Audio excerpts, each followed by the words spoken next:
I'm Ross Naddock with your closing comments for Thursday, May 9th. Today was another tough day for the corn, soybean, and grain complex overall. Even the livestock started out sharply lower on the day.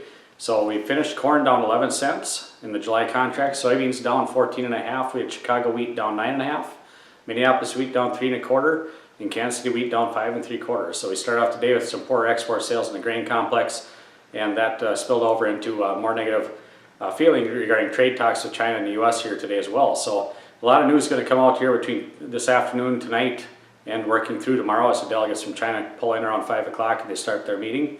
That's something everybody will be tuned into quite carefully here. As we look at that, we have the fundamental focus here as well, tied to the growing concerns of delayed planting here going on.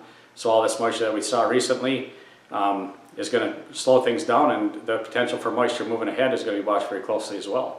In the livestock markets, not nearly the poor close that we saw in the grains. They came back to actually close higher on the day. That is definitely a supportive thing. Kicking that off too, this morning was the private export sales, or the weekly export sales that were actually pretty strong here in the beef, and pretty decent is actually in the pork as well. So a little more of a positive note there. Hopefully we can see some lows building in here over the next few weeks. It is a little bit early, just approaching the middle of May, to expect too much. But in the cash market, live cattle again about 120 this week so far, dressed around that 190 level. In the cash market for hogs, they remain pretty firm this week as well. So with that, I'll leave you with the disclaimer: past performance is not indicative of future results. Futures and options trading involves risk of loss not suitable for all producers.